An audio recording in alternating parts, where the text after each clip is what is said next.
Bienvenidos al informativo semanal de Magnífica Televisión, dedicado a la actualidad de la Iglesia. Es domingo 29 de septiembre de 2013. Comenzamos. El Papa emérito Benedicto XVI ha roto su silencio para contestar a un ateo italiano, Odifredi, que había escrito un libro acusando al cristianismo de estar fundado en una fantasía. Un nuevo fenómeno sobrenatural puede estar teniendo lugar en Medjugorje. Según numerosos testigos, una vieja imagen de escayola de la Virgen emite una fuerte luz fluorescente de forma ininterrumpida. Los cristianos de un distrito de Laos, en el sudeste asiático, han sido conminados a abandonar su fe o a ser expulsados de sus casas y enviados fuera del distrito. Los franciscanos de María, como ya les anunciamos, han recibido el don de celebrar su 25º aniversario con un año jubilar. Poco a poco se van organizando los lugares donde se podrá ganar la indulgencia plenaria el día de su inauguración. Los rebeldes sirios, en lucha contra el presidente Assad, han decretado la legitimidad del saqueo de los bienes de los cristianos y de todos los musulmanes que no están luchando con ellos. La carta con la que el Papa Benedicto ha contestado al ateo Odifredi merece entrar en los anales de la apologética. Con su habitual estilo preciso, desmonta todas las acusaciones del ateo y concluye que la teología es ciencia, mientras que es el ateísmo el que es fantasía. El matemático italiano Pier Giorgio Odifredi recibió el pasado 3 de septiembre una carta de 11 folios, firmada por Benedicto XVI. El Papa emérito responde a: Caro Papa, ti escribo. Querido Papa, te escribo. Libro escrito por Odifredi y que, como el autor recuerda, desde la portada se define como una luciferina introducción al ateísmo. A su vez, Benedicto XVI afirma que mi crítica sobre su libro en parte es dura, pero el diálogo forma parte de la franqueza. Solo así se puede crecer en el conocimiento.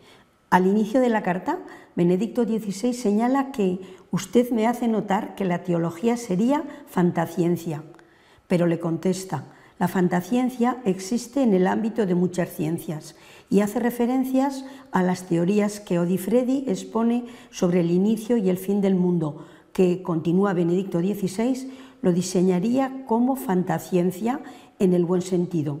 Son visiones y anticipaciones para alcanzar un verdadero conocimiento, pero son, de hecho, solamente imaginaciones con las que buscamos acercarnos a la realidad. El Papa emérito se detiene en el capítulo sobre el sacerdote y la moral católica, y en los distintos capítulos sobre Jesús, en lo que se refiere a lo que usted dice del abuso moral de menores por parte de sacerdotes. Solo puedo, como usted sabe, constatarlo con profunda consternación. Nunca he tratado de enmascarar estas cosas, que el poder del mal entra hasta el punto en el mundo interior de la fe, que es para nosotros un sufrimiento que por una parte debemos soportar, mientras por otra debemos al mismo tiempo hacer todo lo posible para que estos casos no se repitan. Continúa el Papa emérito afirmando que si usted, sin embargo, quiere sustituir Dios con la naturaleza, queda la pregunta de quién o qué es esta naturaleza. En ninguna parte usted la define y aparece, por tanto, como una divinidad irracional que no explica nada. Quisiera destacar que en su religión de las matemáticas, 3 temas fundamentales de la existencia humana quedan sin considerar: la libertad, el amor y el mal. La noche del pasado lunes, en Medjugorje, una imagen de la Virgen fabricada en escayola comenzó a desprender un efecto luminoso de extraña naturaleza. El fenómeno es visible a simple vista para cualquier persona que se acerque a verla, pero está resultando tremendamente difícil de obtener en cualquier aparato fotográfico. Medjugorje es una aldea mundialmente conocida por el supuesto caso de apariciones marianas y numerosos posibles milagros acontecidos allí desde que en 1981 6 jóvenes de la aldea, hoy adultos, dijeran haber vivido una experiencia mística de encuentro con la Virgen María, que se vendría dando hasta nuestros días. El Vaticano estudia el caso desde 2010. El hecho comenzó a suceder en torno a las 10 del pasado lunes, cuando una mujer italiana estaba rezando ante la imagen ubicada en una habitación de la antigua casa de Vika Ivankovic, una de las supuestas videntes. Cuando esta mujer dejó de rezar y se marchaba con quienes la acompañaban, al apagar la luz se dieron cuenta del resplandor que salía de la imagen. Lo cuenta Goran Rasevic, uno de los testigos que vio con sus propios ojos el fenómeno unos minutos después de que empezara a suceder. No había pasado nunca nada igual, explica. La imagen en cuestión es una imagen de la Virgen de Lourdes, fabricada en escayola de alrededor de 1 metro de alto y traída a esta casa hace 40 años, 8 antes de que comenzaran las apariciones. El resplandor se podía ver bien fuerte desde la calle, lo cual empezó a atraer a los vecinos que estaban cogiendo uvas en los campos, y al ver la maravilla que estaba ocurriendo, fueron a contar al resto del pueblo lo que pasaba, añade Goran. La luz que emana la Virgen es difícil de describir. Incluso unos la describimos de una manera y otros de otra, puntualiza Irene de Ramiro, española afincada en Medjugorje desde hace 3 años y que ha podido tocar con sus propias manos la misteriosa imagen. La tocas y está fría, como la escayola.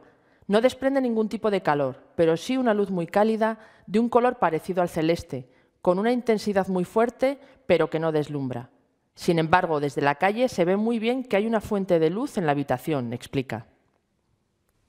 El fenómeno parece ser esquivo con los medios fotográficos, ya que a pesar de haber sido fotografiado por reporteros profesionales, no queda registrado en las memorias digitales. Cuando la graban o le hacen una foto, o se ve solo la imagen blanca y de escayola, o se ve una especie de luz verdosa que nada tiene que ver con lo que se ve en vivo aquí, aclara Nikola Hudik, vecino de Medjugorje, que ha podido ver el fenómeno en 3 ocasiones. Según la información recabada por la agencia Fides, 36 ulemas de Douma, uno de los barrios más grandes de Damasco, han publicado una fatwa, un decreto jurídico que legitima el derecho de los fieles musulmanes sunitas a requisar y apropiarse de los bienes, casas y demás propiedades de los cristianos y miembros de las minorías religiosas. La fatwa invita abiertamente a boicotear y romper cualquier relación con los habitantes de Damasco que han traicionado a los revolucionarios o los han abandonado. Las propiedades confiscadas, subraya la fatwa, de las que la agencia Fides ha recibido copia, precisa que las propiedades confiscadas serán utilizadas en parte para comprar armas, en parte para ayudar a los huérfanos, pobres, a las familias de los mártires y a las viudas. Según lo referido a Fides, los miembros de las diversas iglesias cristianas han recibido el contenido de la fatwa con gran preocupación, notando que medidas de este tipo solo consiguen acuciar la violencia confesional que es el resquebrajamiento de la sociedad siria. Los franciscanos de María están organizando los actos de su año jubilar, concedido por el Papa para celebrar el 25º aniversario de su fundación y 20º de su aprobación. El año jubilar o año santo dará comienzo el próximo 15 de octubre y culminará el 4 de octubre del año siguiente. Además, en ambas fechas se podrá ganar la indulgencia plenaria los días 8 de diciembre, Día de la Inmaculada Concepción de María, el 12 de diciembre, Virgen de Guadalupe, el 25 de marzo, Día de la Encarnación del Señor, el 25 de julio, Día de Santiago Apóstol, y el 8 de septiembre, Día de la Natividad de María. La indulgencia se ganará en todas las parroquias regidas por sacerdotes franciscanos de María, en todas las misas que en esos templos se celebren en los días señalados, y como es lógico, cumpliendo las debidas condiciones establecidas por la Iglesia. Aunque iremos informando sobre el resto de los templos que cumplen este requisito, podemos decir que en Madrid tendrá lugar en la parroquia María Virgen Madre a las 9:30 y a las 20:30 del día 15. En Mérida, México, se ganará la indulgencia en la Rectoría de la Transfiguración a las 7:30 de la mañana y a las 7 de la tarde. En Nueva York será en la parroquia de San Lucas, en el Bronx. A las 7 de la tarde, en Los Teques, Venezuela, será en la Catedral de la Asunción a las 5:30 de la tarde. En Houston, la misa de inauguración del Año Santo, en la que se ganará la indulgencia plenaria, será en la capilla de la Virgen de la parroquia Príncipe de la Paz, a las 7 de la tarde. En Santiago de Chile será en la parroquia de Nuestra Señora de los Ángeles a las 8 de la tarde. En Huntsville, Alabama, será en la parroquia Holy Spirit a las 7 de la tarde. La misa de inauguración del año jubilar se celebrará en Panamá a las 6 de la tarde en la parroquia de Nuestra Señora de Guadalupe. En Valencia, Venezuela, será en la parroquia de la Asunción, también a las 6 de la tarde. En Granada, Nicaragua, tendrá lugar en la parroquia de Nuestra Señora de las Mercedes a las 5 de la tarde. En Las Arenas, Bilbao, será en la parroquia de Nuestra Señora de las Mercedes a la 1 de la tarde. En Guatemala, la misa inaugural del Año Santo será en la parroquia de Nuestra Señora de Guadalupe a las 7:15 de la tarde. En San Luis Potosí, México, será en la parroquia de la Inmaculada Concepción a las 7 de la tarde. En Medellín, Colombia, será en la parroquia de Nuestra Señora de los Dolores a las 4 de la tarde. Las autoridades civiles de un distrito de Laos, en el sudeste asiático, han determinado que los ciudadanos laosianos cristianos de varias aldeas tienen que renunciar a su fe bajo pena de expulsión del distrito. La medida ha sido adoptada dado el creciente número de conversiones al cristianismo en varios pueblos. La decisión ha sido anunciada el 21 de septiembre durante una reunión oficial de las autoridades civiles con la población de la aldea de Uhuay. Una vez extendida la noticia, los cristianos han rechazado la decisión, alegando que su derecho a la libertad religiosa está garantizado por la Constitución de Laos, y anunciando que están dispuestos a sufrir la expulsión antes que renunciar a su fe cristiana. En una nota enviada a la agencia Fides, la ONG Human Rights Watch for Lao Religious Freedom denuncia el incumplimiento de esta disposición constitucional, a menudo ignorada por los funcionarios locales en muchos barrios de las distintas provincias. La ONG pide al gobierno que haga cumplir el Pacto Internacional de Derechos Civiles y Políticos, ratificando por Laos en 2009, y que garantice el derecho a adoptar una religión libremente elegida, así como el derecho a manifestar públicamente la propia religión, que se ve confirmada por el artículo número 16 de la Convención. Dicho pacto condena cualquier forma de coacción de la libertad personal, incluida la libertad de la fe. La ONG insta al gobierno de Laos a respetar el derecho del pueblo a la plena libertad religiosa, controlando los movimientos y los abusos de los funcionarios locales y tutelando a los ciudadanos de Laos de fe cristiana. Nuestro comentario editorial de esta semana está dedicado a la carta que el Papa Benedicto ha dirigido al escritor italiano que negaba la existencia del Jesús histórico.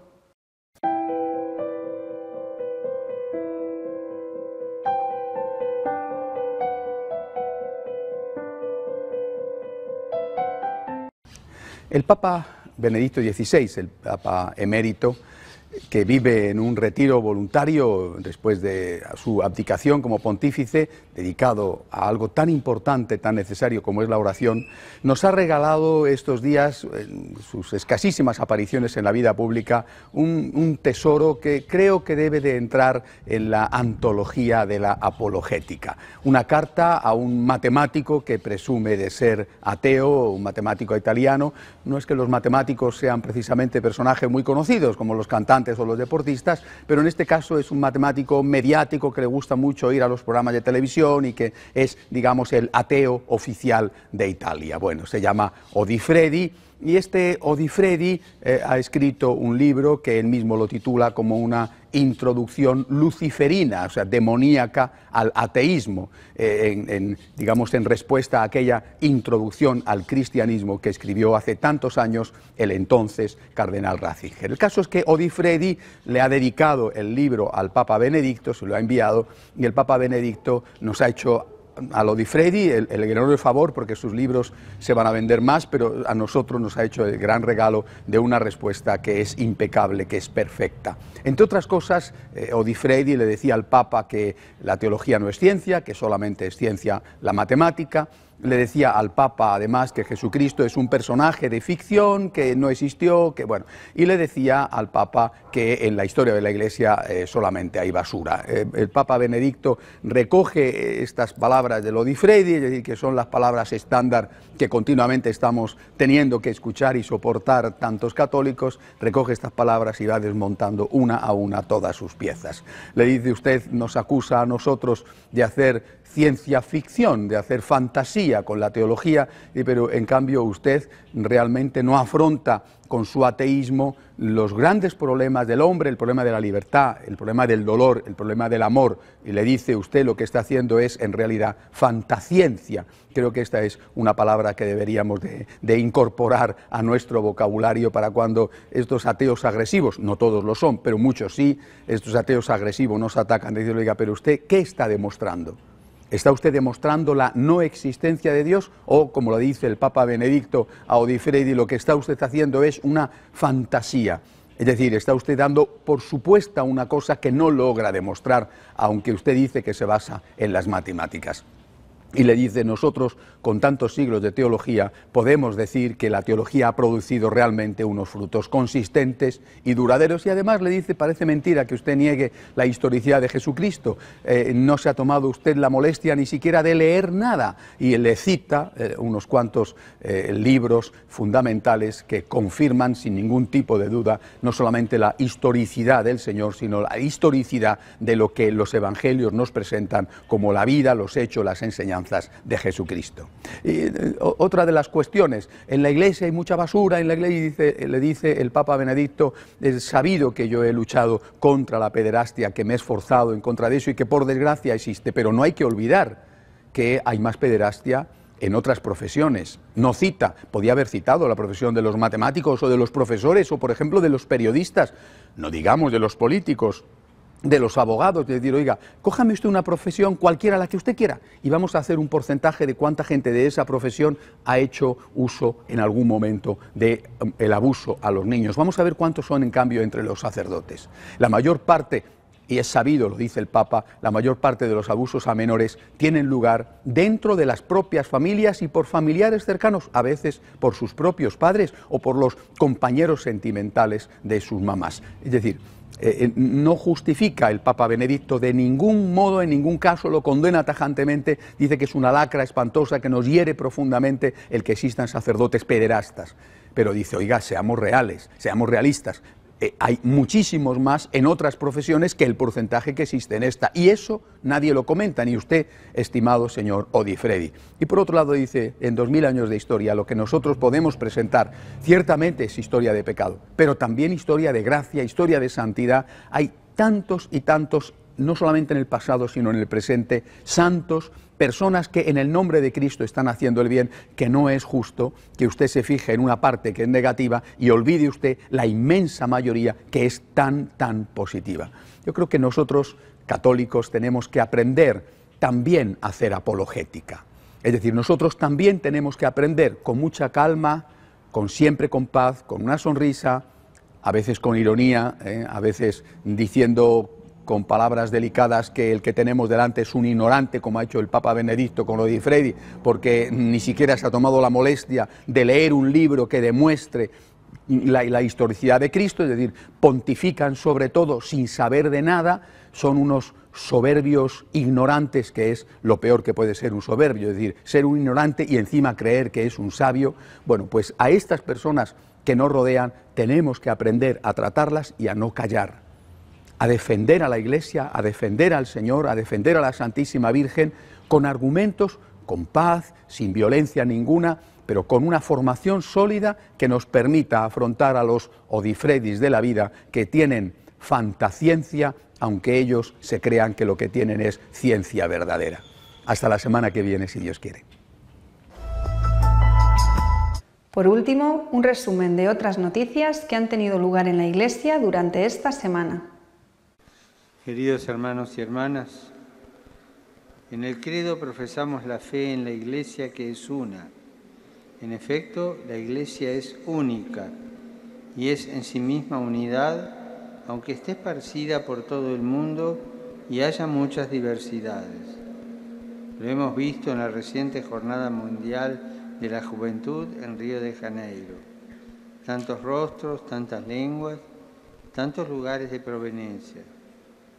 Pero una sola Iglesia como una gran familia, unidos como hermanos en una misma fe y esperanza, en la caridad y en los sacramentos y en el ministerio apostólico instituido por Cristo.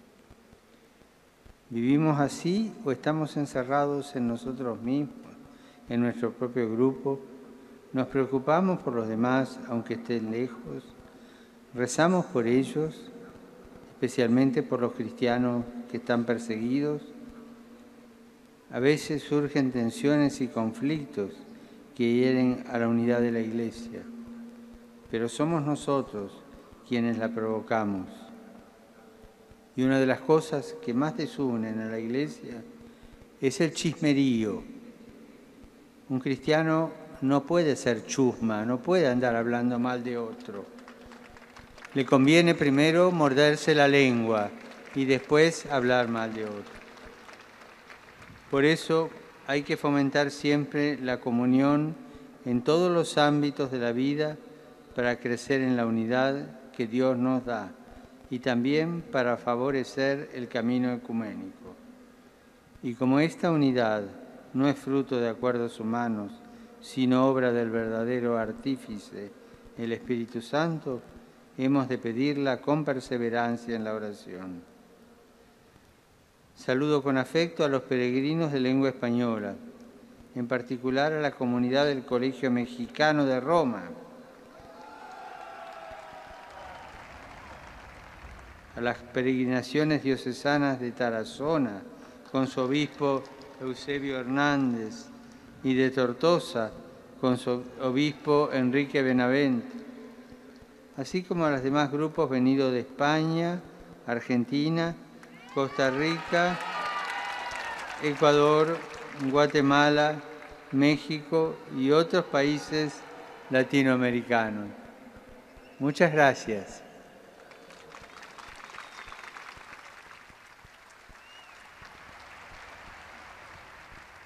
Sit nomen Domini benedictum. Et hoc nunc usque in saeculum. Adiutorium nostrum in nomine Domini. Qui fecit caelum et terra. Benedicat vos omnipotens Deus, Pater et Filius et Spiritus Sanctus. Amén.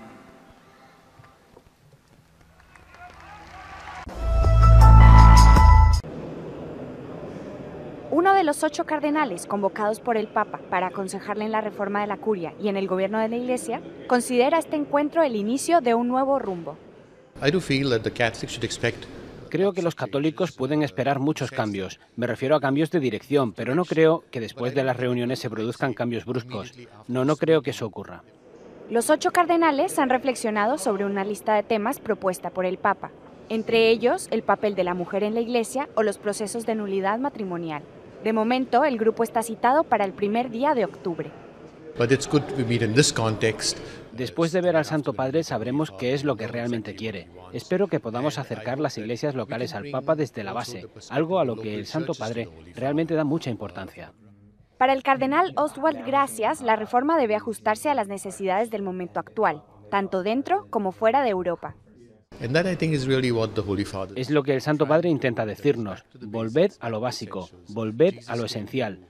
Jesús vino a servir a los pobres y a los desfavorecidos, a liberarlos. Eso es lo que la Iglesia debería hacer y lo que será gradualmente, y también es lo que nos están pidiendo hoy día.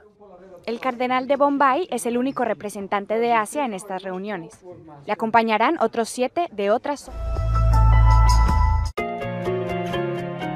En 1983, Juan Pablo II promovió un documento sobre el papel de la familia en la sociedad actual. Después de meses de trabajo, la Carta de Derechos de la Familia vio la luz. El Pontificio Consejo para la Familia quiere celebrar los 30 años del documento centrándose en el papel de la mujer hoy. La Iglesia da un testimonio creíble de la caridad que se ve en nuestras palabras. También conoce un equilibrio real entre lo que las mujeres están exigiendo, lo que realmente quieren, y entre lo que las mujeres, niños y pobres de verdad necesitan. La Carta aborda derechos individuales como el de todo hombre y mujer a casarse y formar una familia con hijos. También es una llamada de atención sobre otros derechos como la protección de la vida desde la concepción hasta la muerte natural o la estabilidad política y económica. Según la presentación, los movimientos políticos que proponen la figura femenina libre de hijos amenazan los derechos de la familia.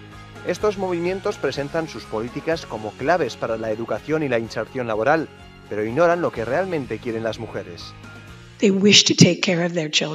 Quieren cuidar de sus hijos y buscar lo más justo para sus hogares. También quieren contribuir a la vida pública y encontrar complementariedad ahí como en casa. El proyecto de las organizaciones feministas no respeta los deseos de las mujeres. Helen Alvaré criticó que los gobiernos se hayan centrado en temas de salud sexual y reproductiva en vez de ayudar a las mujeres y familias que querían tener hijos. Por ejemplo, dar la oportunidad de cuidar a los hijos sin renunciar a un trabajo. Para Alvaré, los políticos tienen la responsabilidad de dotar a las familias de estos derechos. Es una postura valiente, que la familia es el sitio más deseado, el más seguro, donde también hay más libertad para las mujeres, niños y hombres. El Consejo Pontificio para la Familia celebrará el 30 aniversario de la Carta con una asamblea plenaria en octubre y terminará con una multitudinaria peregrinación de familias a Roma.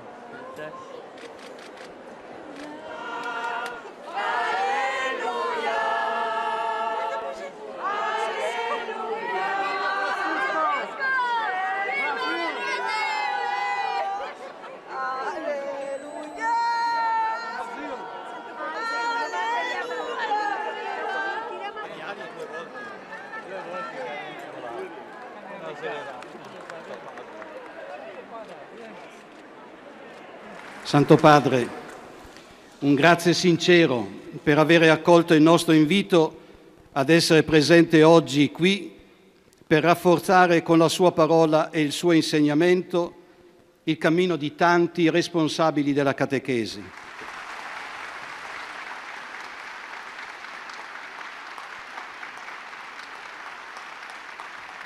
E benedica Dio Onnipotente, Padre, Figlio e Spirito Santo. Grazie tante.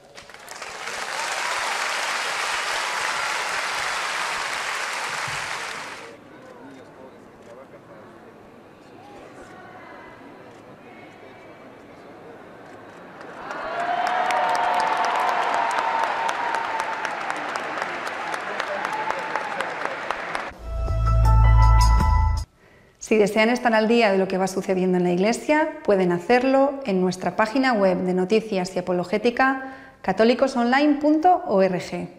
Hasta la semana que viene, si Dios quiere.